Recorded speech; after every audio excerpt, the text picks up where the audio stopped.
So now, why would you spend $100 million on a veteran quarterback who compiles stats, no question, in Kirk Cousins, Washington, Minnesota, and then at number 8 in the draft, and I saw a clip of the general manager, Fontenot, talking to Arthur Blank, the owner of Atlanta, and I don't know, even as of now, if Arthur Blank understands why the Falcons picked Michael Penix.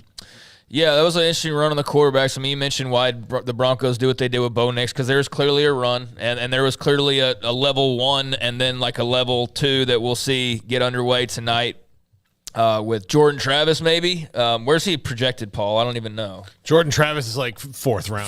So tonight will be like Michael Pratt and who else? A couple of other guys maybe? Rattler. I want to keep forgetting Spencer Rattler.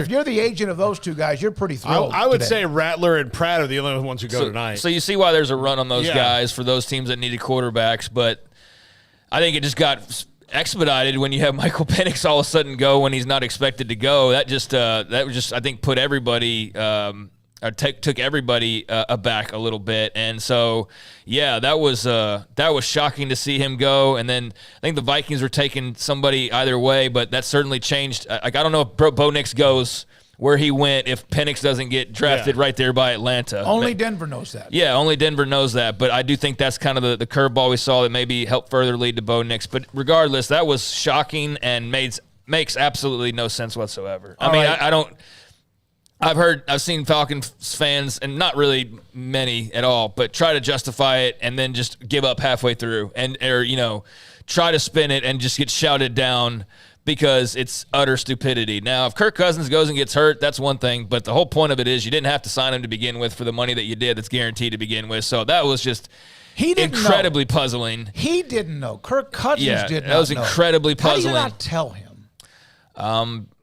You told him when you were drafting Michael Penix, I guess it was a very knee-jerk reaction. It clearly wasn't a planned-out reaction. Because if you were planning on doing that, you would have said beforehand, like, hey, we're going into the draft tonight, and we're going to draft a quarterback if somebody's there, when in reality they told him while they were already walking to the podium, basically. So it was shocking for everybody, and even for Arthur Blank it looked like, but man alive, you talk about a pick that you look back on in like a couple years and you just see where things stand, and this is going to be one of those like all-timers one way or the other potentially. If they win Super Bowls with either one of the guys, it's probably not a bad pick. No, of course not. But the thing is that Kirk Cousins is at the end of his career. This is maybe not his last contract because he might be able to squeeze another couple of years out of it after this first 2 years of getting $100 million, but in the 2 years, you've already taken away a first-round pick that can help him.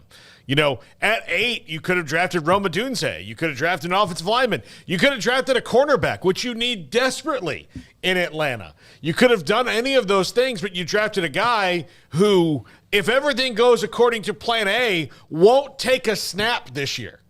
Mm-hmm. Or next year. Or the year after. And, here's the thing. He's not young either. No, he's 24. So they're talking about him being like, if he waits for this will be 27 years old. Yeah. I don't know, man. That was just so bizarre and out of complete nowhere.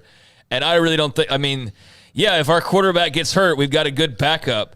So you spend a top 15 pick on a backup for a guy after just signing the other guy to a massive guaranteed contract. That was just wild. And so Kirk Cousins had the same thing happen, except the opposite when he was drafted the same year when RG3 was drafted. The only person who sat on a bigger horseshoe than the Kansas City Chiefs was Kirk Cousins. Yeah. Honestly, I know he's upset, but dude, you're guaranteed $100 million and you're going to be the starting quarterback.